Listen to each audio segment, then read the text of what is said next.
சென்னையில் ஜனவரி 8ஆம் தேதியான இன்று தங்கம் விலை சவரனுக்கு 400 ரூபாய் குறைந்து ஒரு சவரன் 1,02,200 ரூபாய்க்கும், கிராமுக்கு 50 ரூபாய் குறைந்து ஒரு கிராம் 12,750 ரூபாய்க்கும் விற்பனையாகிறது. அதேபோல வெள்ளியின் விலை கிராமுக்கு 5 ரூபாய் குறைந்து ஒரு கிராம் 272 ரூபாய்க்கும், ஒரு கிலோ வெள்ளி 2,72,200 ரூபாய்க்கும் விற்பனையாகிறது. இந்த ஆண்டு தங்கத்தின் விலை எப்படி இருக்கும் என்பது பற்றி பலருக்கும் கேள்வி இருக்கிறது. அதற்கு சந்தை நிபுணர்கள் பதில் கொடுத்திருக்கிறார்கள். அது பற்றி பார்க்கலாம். ஈரான் இஸ்ரேல் போர் காரணமாகவும், வெனிசுலா அமெரிக்கா போர் காரணமாகவும், உக்ரைன் ரஷ்யா போர் காரணமாக உலக நாடுகள் பாதுகாப்பான முதலீடுகளை நோக்கி செல்ல தொடங்கியுள்ளன. இந்த போர்களால் பங்குச் சந்தைகள் தான் மூச்சு முட்ட தொடங்கி உள்ளன. தங்கம் விலை தொடர்ந்து 4வது நாளாக உயர்ந்து கடந்த 2 மாதங்களில் இல்லாத அளவிற்கு உயர்ந்துவிட்டது.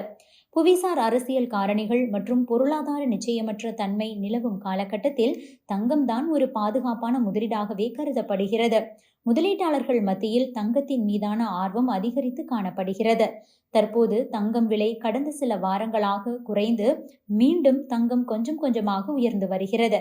இனி தொடர்ந்து கண்டிப்பாக உயரும்.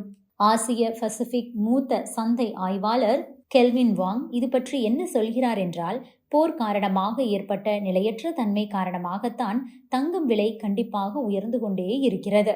போர் தீவிரம் அடைய தங்கத்தின் விலை அதிகமாக உயரும். அதனால் இப்போதே முடிந்த அளவு தங்கத்தை வாங்கி வைத்துக் கொள்ள வேண்டும் என கூறுகிறார். மேலும் தற்போது $4,400 மேல் தங்கம் விலை உள்ளது. குறுகிய காலத்தில் இதன் விலை மேலும் உயர வாய்ப்புள்ளது. $4,600 என்ற அளவில் எல்லாம் தாண்டி போய்கொண்டே இருக்கும். அந்த அளவை தாண்டி புதிய உச்சத்தை எட்டும் வாய்ப்புகள் உள்ளன. அமெரிக்காவில் பணவீக்கம் குறைந்ததால் பெடரல் ரிசர்வ் வட்டி விகிதங்களை குறைக்கும் என்ற எதிர்பார்ப்பு அதிகரித்துள்ளது. இது தங்கத்தின் விலையை மேலும் உயர்த்தி உள்ளது.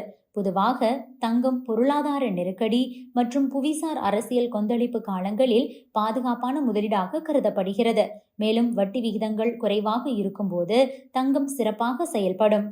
இவ்வாறு ஆசிய பசிபிக் மூத்த சந்தை ஆய்வாளர் கெல்வின் வாங் தெரிவித்திருக்கிறார். கோல்ட்மேன் சாக்ஸ் கணிப்பின்படி மத்திய வங்கிகளின் தொடர்ச்சியான தங்க கொள்முதல் காரணமாக 2026ஆம் ஆண்டு இறுதிக்குள் தங்கத்தின் விலை $4,900 2024ஆம் ஆண்டின் நடுப்பகுதியில் $5,000 உயரும் என்று எதிர்பார்க்கப்படுகிறது. பேங்க் ஆஃப் அமெரிக்கா அடுத்த 12 மாதங்களில் தங்கம் $4,800 வரை உயரும் என கணித்துள்ளது.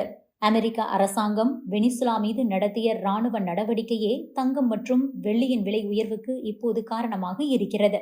இதற்கு ரஷ்யா, சீனா உள்ளிட்ட நாடுகள் எப்படி எதிர்வினை ஆற்றும் என்பன போன்ற எதிர்பார்ப்புகள் நிலவியதால் முதலீட்டாளர்கள் பாதுகாப்பான முதலீடான தங்கத்தை நோக்கி முதலீடு செய்தனர். இதனால் தங்கம் வெள்ளி விலை உயர்ந்தது. வெனிசுலா தரப்பில் எதிர்த்தாக்குதல் நடத்த வாய்ப்பில்லை என்ற ஒரு சூழல் உறுதியாகிவிட்டது. எனவே முதலீட்டாளர்கள் மீண்டும் பங்குச்சந்தைகளை நோக்கி திரும்பச் செல்ல தொடங்கி இருக்கிறார்கள். டிமாண்ட் குறைந்து தங்கம் வெள்ளியின் விலையும் குறைந்திருக்கிறது. தற்போது இருக்கக்கூடிய இந்த விலை குறைவையே நாம் ஒரு வாய்ப்பாக பயன்படுத்தி முதலீட்டாளர்கள் தங்கம் மற்றும் வெள்ளியில் முதலீடு செய்யலாம் என்று கூறுகிறார்கள் நிபுணர்கள். சர்வதேச சந்தையில் தங்கத்தின் விலை அடுத்த ஆண்டு டிசம்பர் மாதத்திற்குள் அவுன்ஸ் ஒன்றுக்கு $5,000 எட்டக்கூடும் என்று ஆய்வாளர்கள் மதிப்பிடுகிறார்கள். அதாவது 10 கிராம் தங்கத்தின் விலை சுமார் 1,58,485 ரூபாயாக இருக்கலாம் என மதிப்பிடப்பட்டுள்ளது. பல முதலீட்டாளர்களும் இப்போது ஆபத்தான முதலீடுகளிலிருந்து விலகி தங்கம் மற்றும் வெள்ளி போன்ற பாதுகாப்பான சொத்துக்களுக்கு திரும்புகிறார்கள். இதன் விளைவாகத்தான் தேவை அதிகரித்து வருகிறது. அதனுடன் தங்கம் விலையும் அதிகரித்து கொண்டிருக்கிறது. ஒட்டுமொத்தமாக தங்கம் சந்தை தற்போது உச்சத்தில் உள்ளது. மேலும் தங்கம் விலை மேல் நோக்கிய போக்கே இருக்கும் என்றும் வரும் ஆண்டிலும் அது தொடரும் என நிபுணர்கள் நம்புகின்றனர். Subscribe to One India and never miss an update.